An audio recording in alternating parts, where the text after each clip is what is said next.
is going on, everybody? Welcome back. Today we're going to be talking about Bad Batch. We're going to talk about modding, Zetas, Omicrons, talk about everything you need to know with Bad Batch in terms of what you can expect with them with the raid, GAC, Territory Wars, and how you want to build this team up. This is a very good team inside of Grand Arena. I've done a couple of different videos talking about how they are incredible in 5v5, not as strong in 3v3, but also very good inside of Territory Wars as well. So this is a team I want to talk about the modding, how you want to have this team go in terms of their turn order, because that is pretty important, how the Zetas kind of help augment this team. Talk about the Omicrons, what to expect with the Omicrons, because there are several Omicrons on this team, but really, there's only two you really need depending on which game mode you're going for. One for GAC, one for Territory Wars. Beyond that, the rest of them are very much optional or just ones you can outright skip. So we're going to break that all down in today's video. Hopefully you guys enjoy it. If you do, make sure that like button, subscribe to the channel, and let's dive into it. So let's start by talking about the modding, because how you mod this team is going to really depend on their turn order. And you do want to make sure they go in a certain order, because certain effects go in play with this team, and as you build up those effects, the team gets better and better. And of course, there's the target practice mechanic where you have to hit the same target over and over again. So for what character you want to be the fastest is going to be Batcher. And the reason for this has to do with her piercing Howl ability, because she is able to inflict mark on an enemy character, gives offense up to your team, or bonus offense to your team, 30% bonus offense for 2 turns, and dispels all buffs, inflicts mark on a target enemy for 2 turns, which cannot be resisted. Then inflict ability block on all enemies inflicted with off balance, and offense down all enemies for 2 turns. That second part we're not really worried about. It's the mark here that's very important. And for this, you want to have her be the fastest character, also because of her unique, which does have a Zeta, which is borderline necessary. You don't have to have it, but if you do, it's going to make a lot of fights a lot easier, especially inside of Grand Arena. Because of this, she can ignore taunts and stealths. And with that, you get the piercing Howl, which marks that target. It's very good for fighting teams like Queen Amidala or Malgus inside of Grand Arena. That piercing Howl allows you to get around taunts like on the Handmaiden and on Darth Malgus and go for other characters. But really, we're talking about modding right now, and she is the fastest character on my team. I have Tenacity here on the primary for this. Ideally, you want to go for offense, but I just kind of went for something that was high speed on her. Normally, I'd go for something with high offense. It's just right now, I'm trying to move around mods and kind of mess around with things and see what I can get. Normally, this would be what I have here with CX2, but because I'm in the middle of Grand Arena and I was trying to get through the Mace Window event, this is normally what I run with the offense cross here on here, and then the crit damage primary on the triangle here, high speed as well, speed on the primary for the arrow, and then health or protection on the circle. That's really what you're going for, but really, you're stacking that speed because you want her to be fast. You need her to be faster than Hunter, who has a baseline much higher speed, which is the tricky part. So you have to kind of gimp the mods on Hunter to get the mods going on Batcher. As you can see here, 342, 339 speed is normally what I go for. That's pretty good stuff there. So yeah, very fast here, kind of stacking that damage. She can do really solid damage as well. She is an attacker. That is what she goes for. Does really good damage. Her Ferocious Bite ability as well can do some nice damage there. And of course, her unique does allow her to assist, which we'll come back to that for the Zeta. The next character in terms of your turn order here is going to be Hunter Mercenary. His Take a Shot ability can give offense up to Bad Batch allies. They also gain protection up for 1 turn. Call Bad Batch attacker allies to assist. But really what you're doing here is you're going back to back so that you can get stacking offense on your team. Batcher's piercing Howl gives that offense up, and now you also get that offense up here with Hunter as well. So overall, you've got like 80% bonus offense on your team for at least a little bit of time here, just to kind of get some bonus attacks going on them. Now, in terms of mod sets for him, I've got speed and potency. The reason for potency is because his staff throw ability, the shock on his staff throw, this will hurt, can apply a shock, but it can be resisted. The protection disruption cannot, but the shock can. So I do go for extra potency on him, just to kind of help make sure that shock lands. Shock is pretty good because it blocks turn meter gains, it blocks buffs, it blocks healing. It's a really, really good debuff. So you want to make sure that shock can land. So I do have a potency set on him as well. Speed primary on the arrow.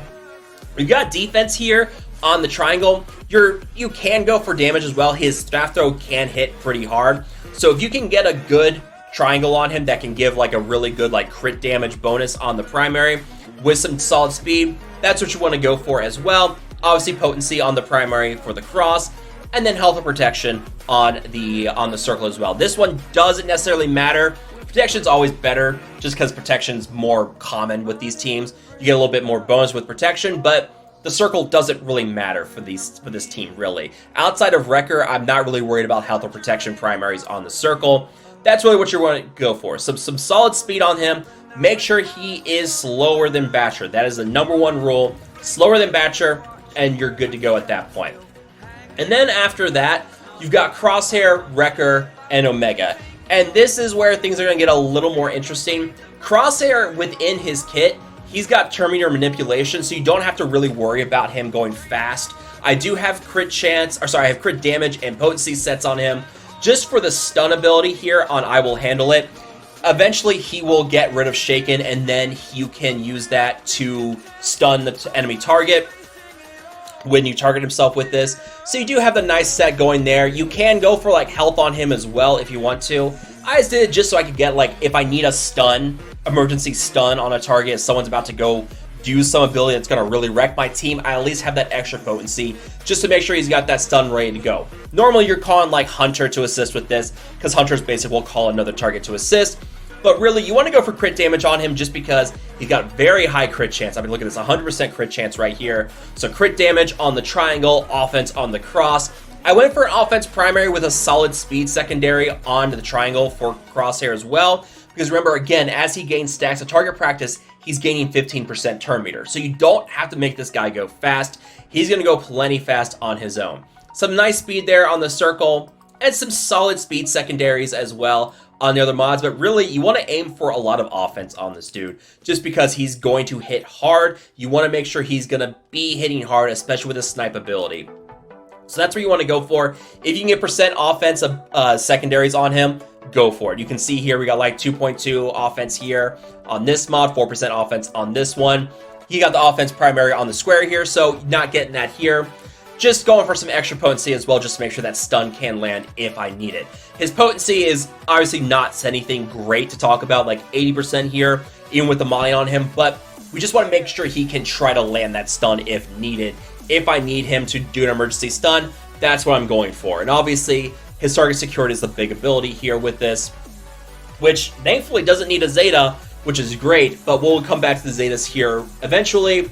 And then at this point, this is where I have Omega Fugitive being slower than the other characters.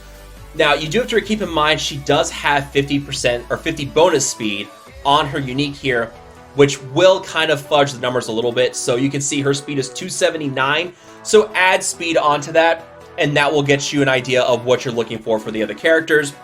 So at 280 speed, she then becomes 330. Now, I have Hunter Mercenary at 330, so I need Omega speed to be just less than Hunter's. And that is where I have her at. 279 speed here, 142 bonus speed on her. She's generally a slow character. She's only got like 150 base speed, so you do want to have some solid mods on her. So speed set on her, going for really good secondaries on that if necessary. 26 speed here. You get like defense on her. Again, she's not really a big damage dealer, but you just want to make sure she can take the hits, she can shrug off the debuffs if needed. And so, you know, kind of stack some defense on her. Some tenacity as well is going to really help too, so that she doesn't get ability blocked, because her abilities are very important for this team, especially her second special, which will give the turn meter for this team, and that is why you do want her to be slower, because she gives extra turn meter based on a relic amplifier level for herself. And of course, this is why you want her to be slower than the other characters. You don't want that turn meter to go to waste for this team. She gives out the riposte, she gives out the counter on the team. She's also given that bonus turn meter. And if she's faster than Hunter and Batcher at that point, that's a lot of bonus turn meter you're wasting away on this team. So you do want her to be slower than at least those two characters, at least help kind of drive their turn meter a little bit more, and at least keep this team going. Of course, Crosshair as well is going to get that bonus turn meter, but his turn meter train is going to be all over the place because of the 15% per stack of target practice. So that's really what you're going for. Now, the important thing to note is that special will not give bonus turn meter to non-stealth characters, which is where we have Wrecker. So I have him at an absurdly high speed, 146 bonus speed on him. That's probably overkill for me, but I'm keeping him fast. I've got him at Relic 9. He's got a lot of health and protection at this rate. One of the highest protection stat characters in the game, tied 6th place with Temple Guard. So he's going to get a lot of protection primaries. So wherever you can stack a lot of protection on him is going to be helpful. So like the arrow here, I've got protection on the primary with a high speed secondary, protection on the triangle with, again, more speed. He's also got offense here, but you don't really need the offense. I just went for this because it has high speed and high tenacity. He's a tank. You want to make sure he's going to be tanking hits. So protection primaries as much as possible. You also want to go for bonus tenacity, which we'll talk about with his unique here in a second. If you can stack tenacity on him and speed and protection, you're going to be pretty good here. Now, the uniques between Hunter and Wrecker will give a lot of bonuses with that Soldier of Fortune. And with this, Wrecker gains a stack of Soldier of Fortune every time he's critically hit, and then he loses 5 stacks when he gains a debuff, and gains 3 whenever he gets hit critically. Like critically hit, gains 3 stacks, debuff is losing 5 stacks. And then at the start of their turn, mercenary allies gain bonus defense and tenacity for each stack of Soldier of Fortune.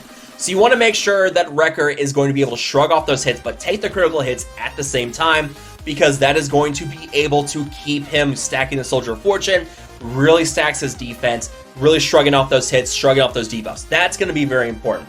That all ties into him. You want to make sure this dude is just tanky. So if you want to lose the speed sets, go for like 3 sets of health on him, or go for some extra tenacity sets on him, like 2 health, 1 tenacity if you want to do that as well. But I like keeping him fast because this allows me to use improvised weapon quite often, but also his basic can dispel buffs on the enemy characters. So if suddenly I get something where someone on the enemy team buffs, I have Wrecker pretty fast, and I can use that basic here to dispel taunts if the Piercing Howl from Batcher is on cooldown. But also, if you need to, you also gain some bonus turn meter for your team at the same time. So you can use this to dispel, to give some bonus turn meter to your Bad Batch allies, and also can remove some turn meter from the enemy character as well with this. His Colossal Smash I don't really worry about, but also his improvised weapon, team-wide cleanse, flipping debuffs into positive buffs if they have certain buffs there. That's all really good. I just like to keep him really fast. Also, the more often he uses this, the more often he's stacking up his bonus max health and protection, and he also gains bonus defense as well. So I like to keep him fast for that point. So that's the modding. There's a lot there to break down. Let's talk about Zetas and which ones are the most important, talking most important to least important.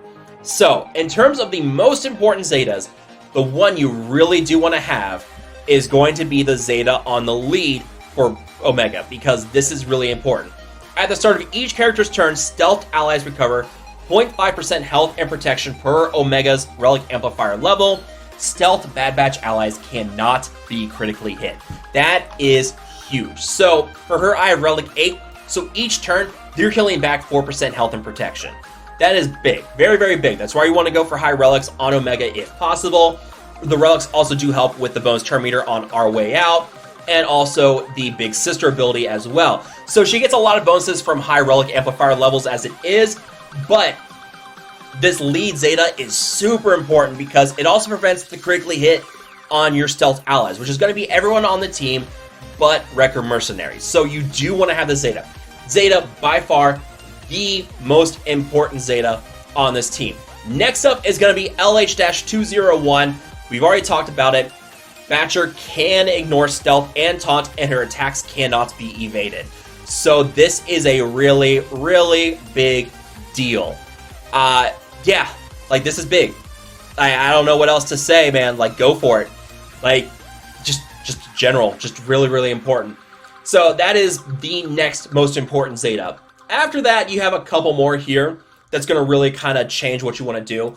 Improvised Weapon, I would say, be the next most important Zeta because of what it does. Dispels all debuffs on Bad Batch allies and flips defense down, speed down, or tenacity down if they're on a Bad Batch ally and they gain the opposite version of that debuff for 2 turns.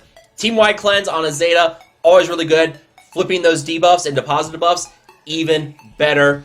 And then after that, I'm going to say focused cooperation, because what happens here is whenever a Bad Batch ally loses captive, reset the cooldown, this will hurt, which is a staff throw. but also reduces the cooldown of his staff throw by 1 every time you gain a stack of target practice. It's a 30-turn cooldown. That's a long time to go. This ability, number 1, hits hard, but number 2, protection disruption, and then a shock on the whole team. That is very, very big. And then Bad Batch allies also gain defense penetration, stacking until the end of the encounter. So the faster you can get to this, especially if you're trying to prevent your characters from going into captive, that's a lot of defense penetration. They're going to hit harder and harder as the fight goes on. Obviously, I think beyond 100%, it's not really going too much, but that is pretty good. And this ability starts on cooldown. So the faster you get to this ability and being able to use it, the better off you're going to be. The faster damage is going to ramp up. That's all really good stuff. Next up, we're going to go back to Omega Fugitive. There's a Zeta here on her big sister ability. For each 20% health recovery received while that ally has 100% health, reduce their cooldowns by 1. So this is going to help kind of reset cooldowns. This is a big part of the Darth Nihilist cheese, what people were using at the start with Omega Fugitive. You get the Zeta, and now suddenly you're resetting the Annihilate on Darth Nihilist, but now you can also use it on someone like, say, Wrecker Mercenary, covering his health and protection, reducing his cooldowns a little bit, and now he can use his bomb throw more often, increase the defense, the max health protection on him, make him even tankier, which is huge. So yeah, that is going to be the next most important Zeta. And then finally, we're going to have one more Zeta here, and then there's one that you can pretty much skip.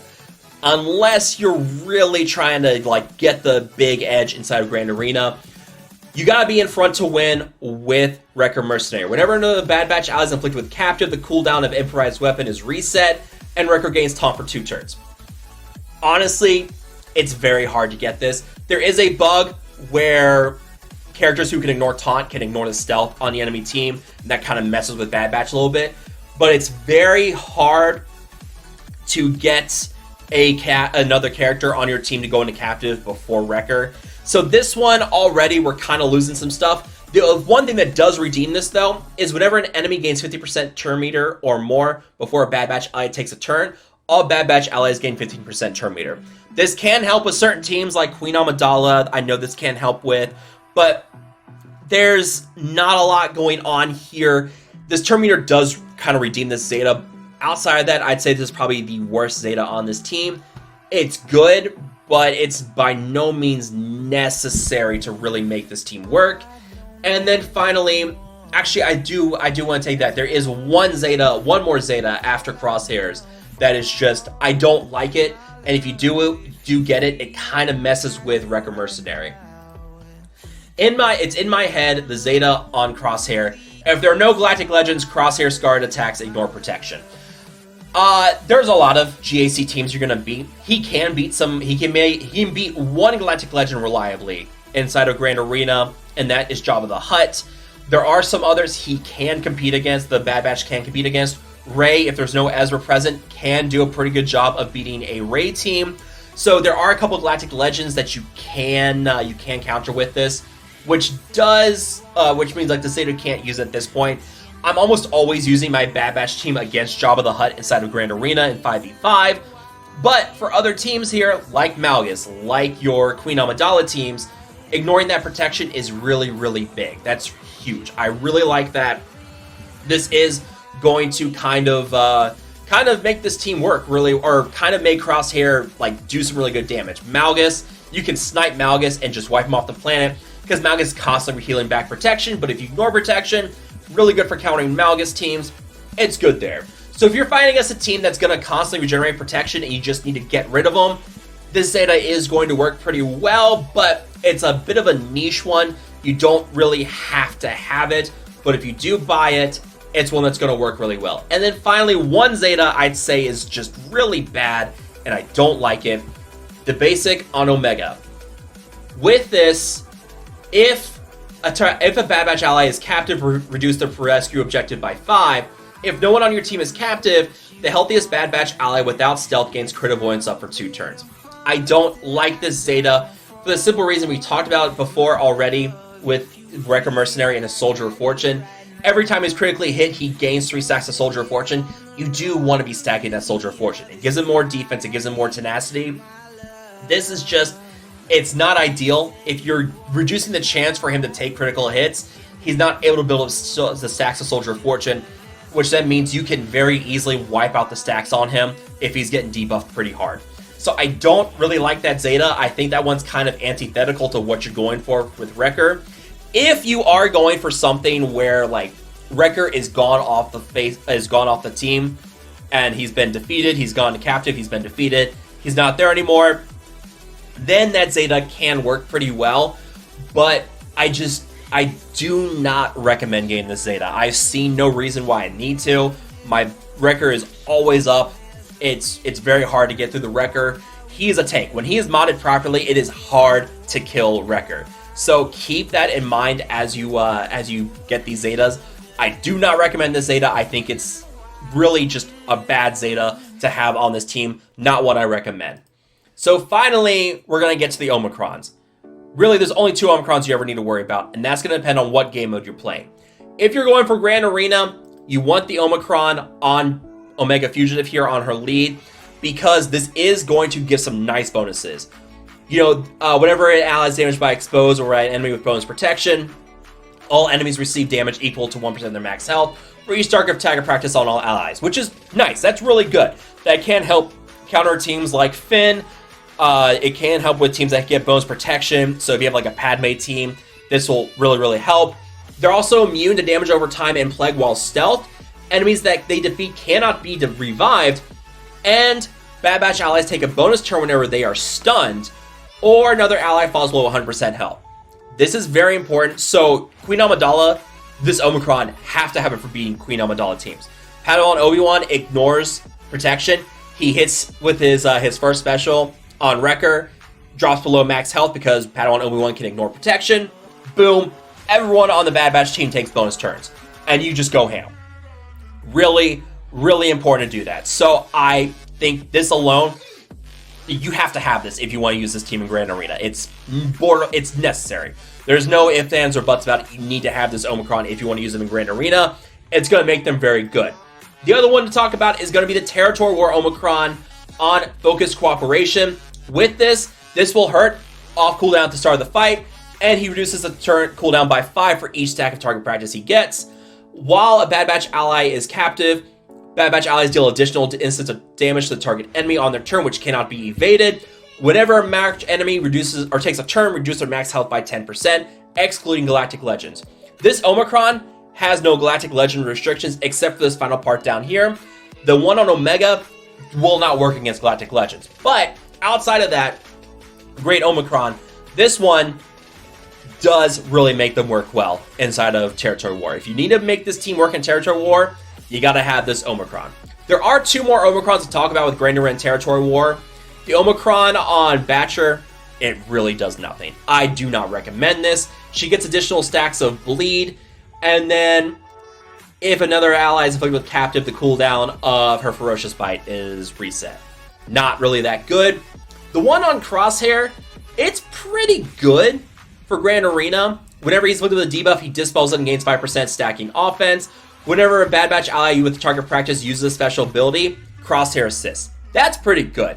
That's going to be very good. Again, can't work against Galactic Legends, but it can work against your non-GL teams. So again, your Queen Amidala. This is a really good counter for Queen Amidala.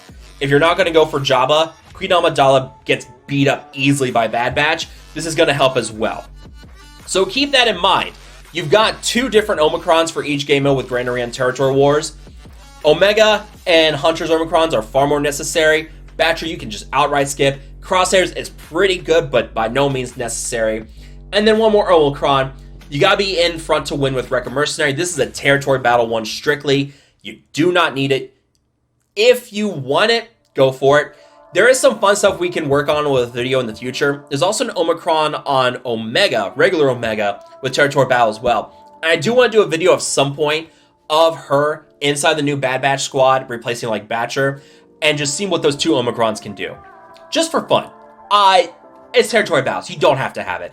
Really, honestly, yeah. Unless you're really needing this team to be a Territory Battle team for you because you don't have other teams built up, skip it. There's really no need to have this. So that's going to wrap it up for me here. Do you guys have questions, concerns, comments, thoughts, ideas about what I talked about in this video? Let me know down below. Hopefully, you guys have enjoyed this. There are timestamps for it. breaking down the different sections here. Let me know what you guys think. As always, if you guys have enjoyed this video, make sure that like button, subscribe to the channel. I will see you guys next time.